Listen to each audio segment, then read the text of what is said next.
Okay, I had a presentation all ready to go, and in the last 2 days, I got called by two sets of people who are first-time home buyers, who are just really, really frustrated with the way things are going right now, and they wanted a little bit of advice, so I helped them out a little bit.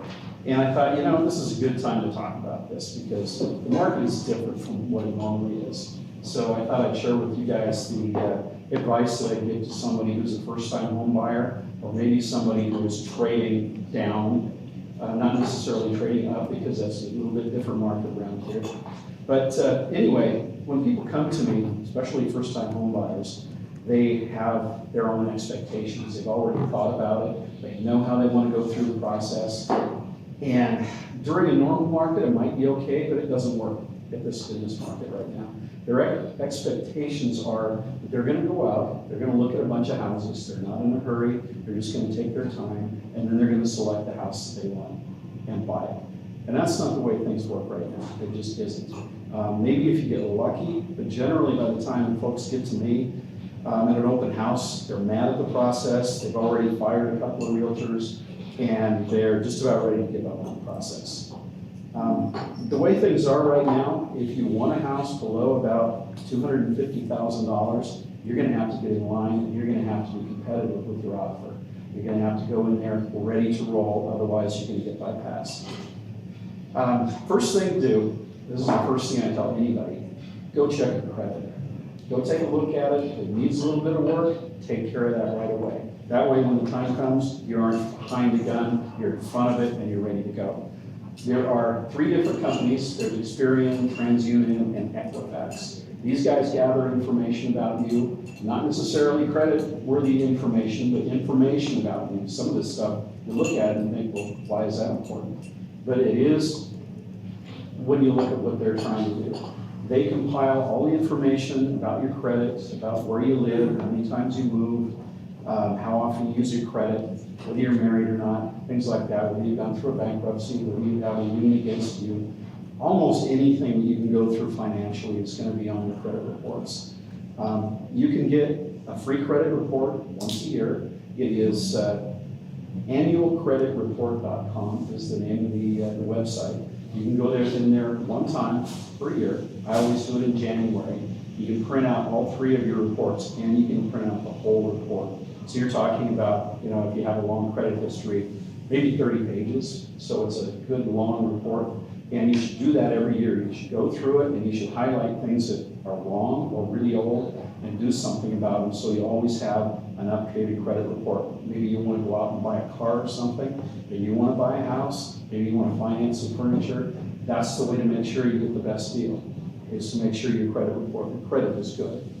Another place you can go is creditkarma.com, and Trish was talking about that last week a little bit. It has 2 credit companies, and those are TransUnion and Equifax. They don't continually update, they update every 5 to 7 days. So you may have a credit report of 700, and maybe you call Trish up and she says, well, you only have 670. So that's usually the reasons, because Credit Karma is only going to update once a week, whereas the credit report she gets is updated continuously. Credit Karma, as best as I can tell, was put together by a group of people who have Visa and MasterCards they want to give to people. And generally, if you're trying to build your credit, you're going to try to get one of those cards. They're going to charge you 20-25% interest, but it's a good way to build your credit. And if you have bad credit, it can really help you, as long as you're real diligent and not making late payments or not getting your balances way up there. Suggestions I have for your credit is, if there's anything that's wrong or erroneous, send them a telegram. Usually you can do it online, or if you want to just send it through the mail, you just say, I have no record of this, and they have 90 days, actually 45 days, to either verify it or take it off. And if you have, let's say you have a Sears payment that you made late. You did make it late, it's your fault, but it's been on there for 4 or 5 years, and you're getting a little fed up with it.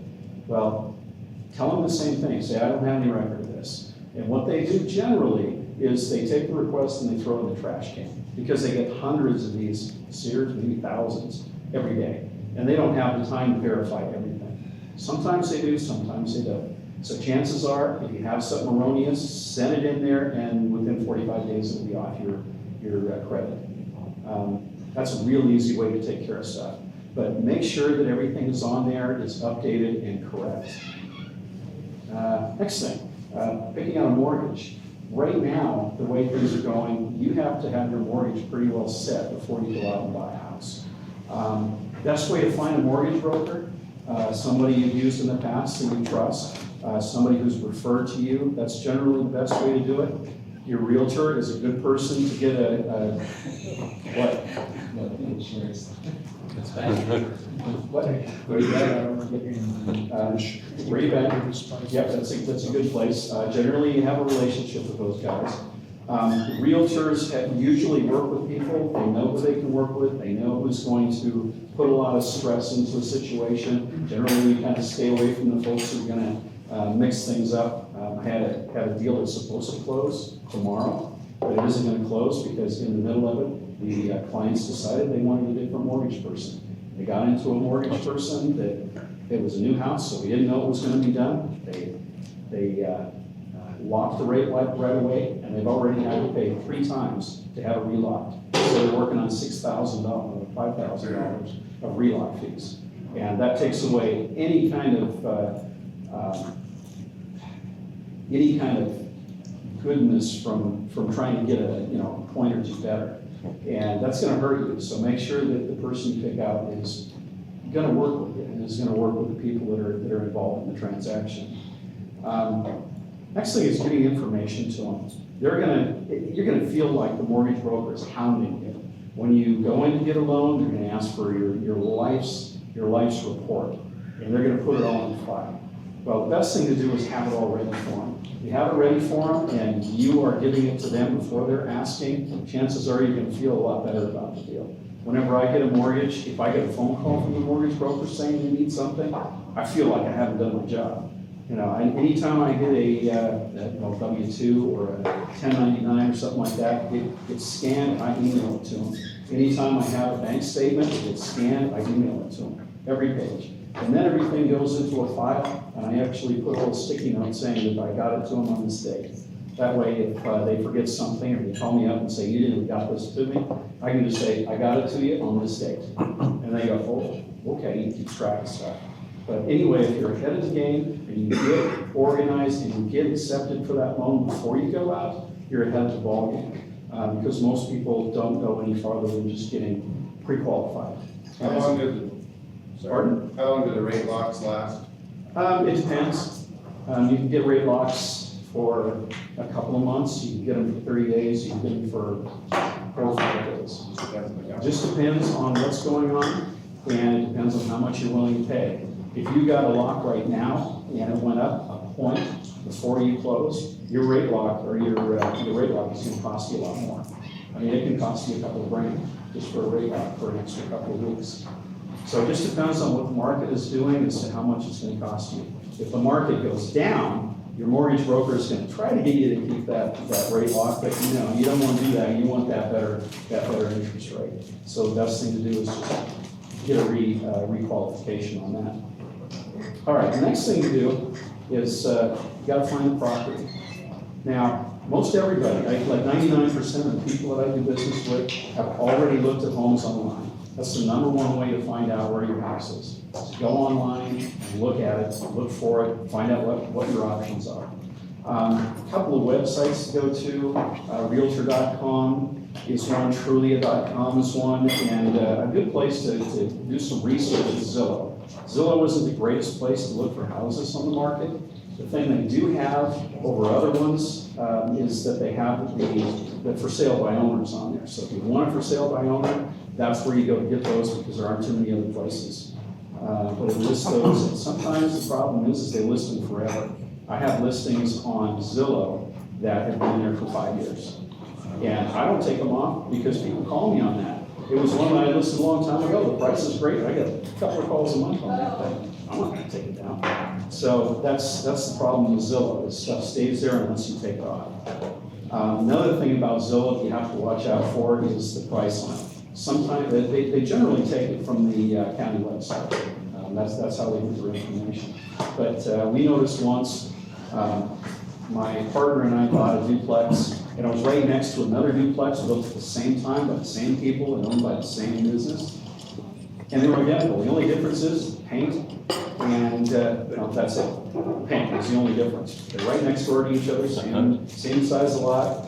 And they had mine listed for $175,000 and the neighbors listed for $350,000. So a little bit of difference. Gold paint though, it's gold Yeah. paint, right? Yeah, paint. Because paint, I think that day we didn't mow our lawn. So, Okay. so big difference. Next thing you need to do is you need to select a realtor. Usually you can just get anybody. If you go out there and get a realtor, we are all trained to do the basic job. But when you're talking about a market like this, you're gonna have to do a little bit of homework. The way it goes right now is when a house is listed, it is sold within a week. Within about 3 or 4 days, you've got 5 or 6 different offers on it. And the listing agent is just sitting there waiting for them all to come in. And then when the time comes, he's gonna select the best one. Jason gave me a referral last year, earlier this year. And the folks took my recommendation on the price, and we put it on the market, and within 4 days, we had 7 offers. And the people who made the offers that we didn't accept were a little bit upset with me, because these guys just wanted to get a good offer, take the best offer and go with it. They didn't want to get the house bid up, they just wanted to get it over with. So the other realtors were calling me up, and just really mad at me, because they came in with a low offer, and it didn't get accepted. They were asking me, why didn't you come back and say, give us a better offer? And I told them I did that. And I would call every last one of them up and say, listen, we have multiple offers. I just wanted to let you know, just in case you want to come in with a better offer. Just giving them fair warning. And most of them, especially the newer ones, say, well, just send us a counter offer. Sorry, we didn't send any counter offers up. You lose. And they call me back later. Their clients had fired them, and they're mad at me, and sorry, it's not my responsibility. But anyway, in this market, you have to be real diligent on the realtor you get. You need to find one that's been in the business a while, and knows what they're doing, and knows how to prepare you for buying that house. One thing that I wanted to give to you, and I know I've given it to you before, anybody that has a smartphone, if you want to take this down, this is the app to my website. If you text KW2258 KIX to 8778, and I can give that to you later if you didn't get it. That will give you a app that you can go out and look at houses on. If you are walking around, driving around, and you see a house for sale, all you have to do is get that app open, and it'll show you that house right there. All you have to do is click on it, and it'll show you all the information about it. And if you want to call me about it, you can do that. So it gives you a step above most other people.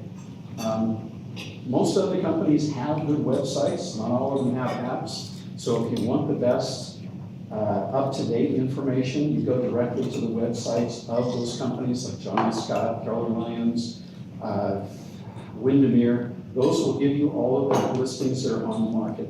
And they won't leave them on there after they close or after they go subject to inspection. They go off, so you don't have to worry that there's already an offer that's in place. Okay, the next thing to do is to make the offer. Now, you have to be ready to roll when the time comes. And what I usually get somebody set up on is called an automatic email. And what this does is it sends you an email as soon as a listing is live. So as soon as the realtor puts it on the market, you get a listing. So you get the listing. So you look at your smartphone, you got it, you decide whether you like it or whether you don't like it.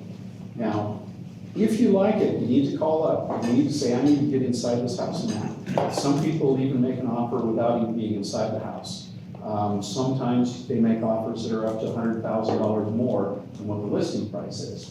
And this is most of the time up in Seattle, Ballard, Bellevue, Kirkland. Some of the lower priced houses, $400,000 and $500,000, they get multiple offers, and then somebody offers 100,000 extra, and they end up getting that house just because they have the money laying around.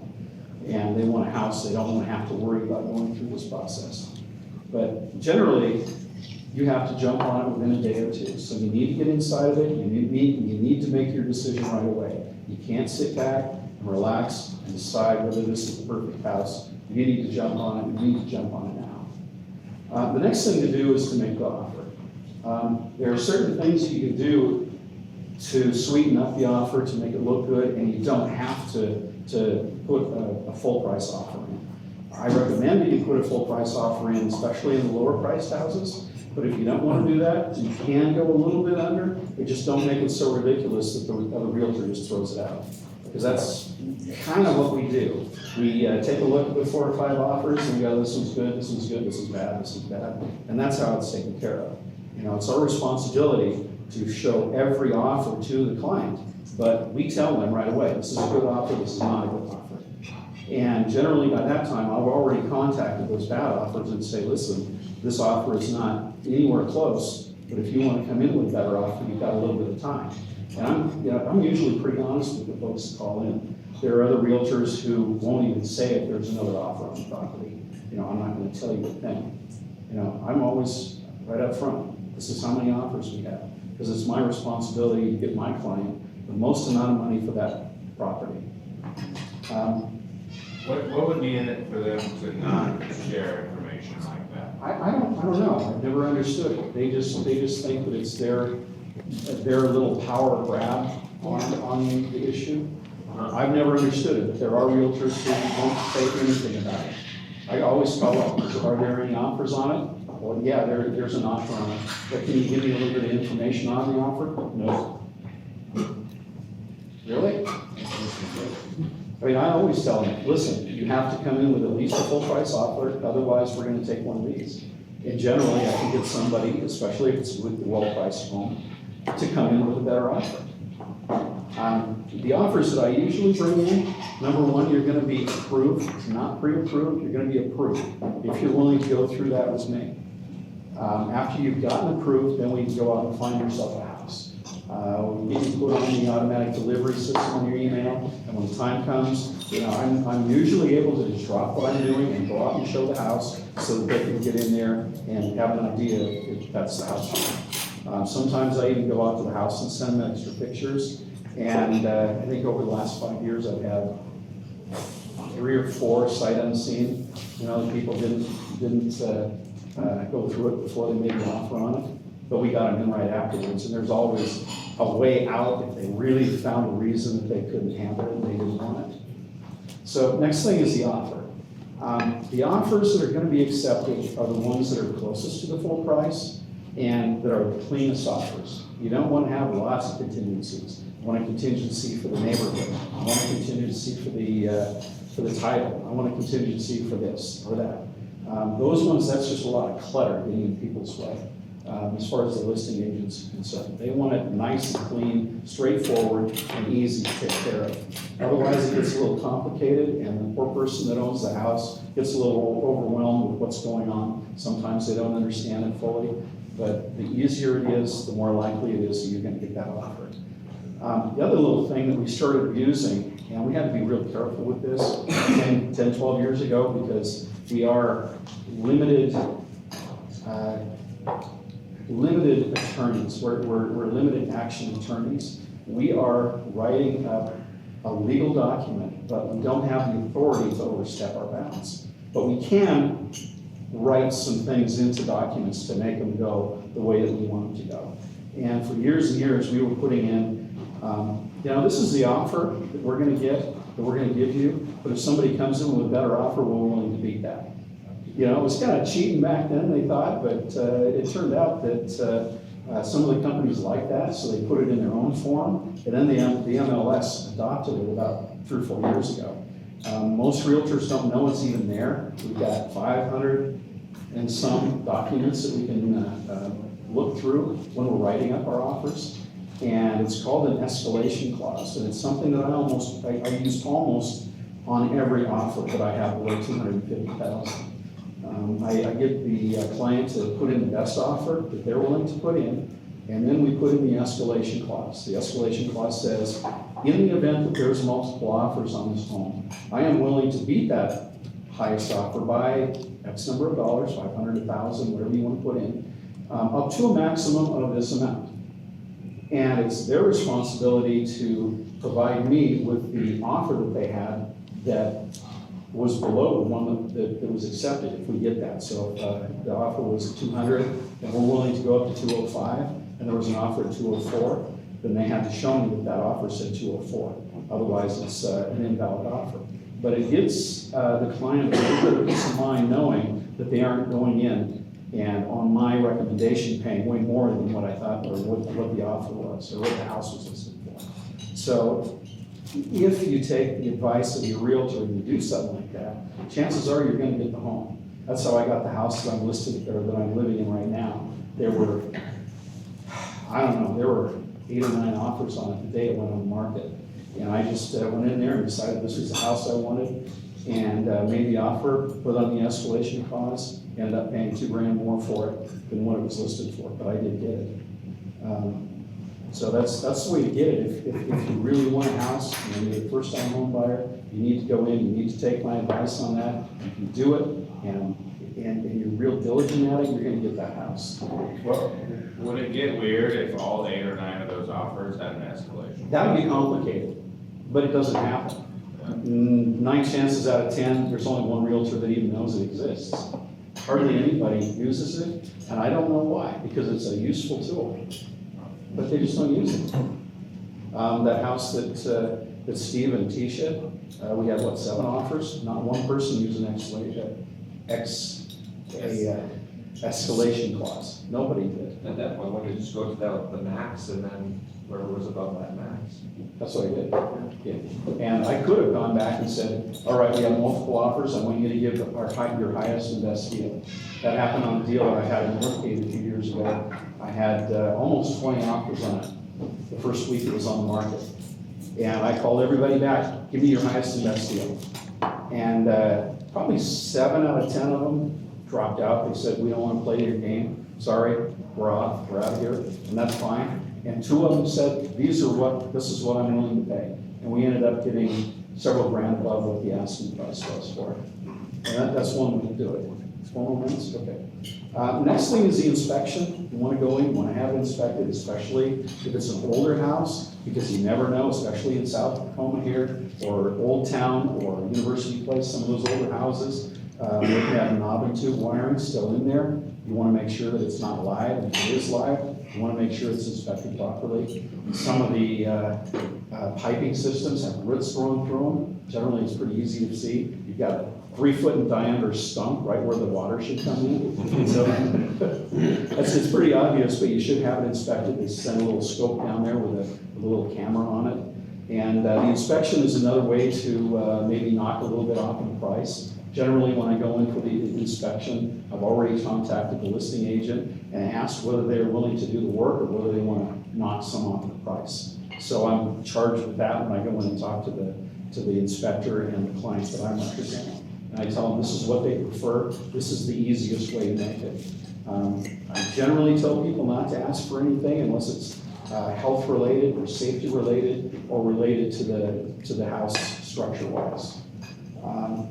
Next thing is the escrow. The escrow is the company that takes all of the different pieces of the puzzle, puts them together, and ultimately gets it closed for you. They will take all of the closing documents, they'll take it down to the county, they will record those documents with the county, and then they will call me up with the recording numbers. And as soon as you get those recording numbers, I give you the keys and you can move in your house. Another thing to talk about a little bit, especially when you're a first-time home buyer or buying an old house, even if it's a really expensive house, sometimes these older houses can cost a lot of money to restore, to fix, to keep moving. A warranty, a home warranty is usually a pretty good investment for somewhere between $350 and $450. You can get a year warranty on most of the major aspects of your house: the plumbing, the electrical, the utilities, your refrigerator, freezer, hot water heater, washer, dryer, things like that. If you get that warranty and something goes wrong with it, you have a big flood in your house or something, it's all taken care of. That way you don't have to worry about turning it into your farmer's insurance agent. That's about it. Any questions? What's the perfect market for you? The perfect market for me? Yeah, I mean, where will you go? I guess, because I got clients, I'm from Gig Harbor.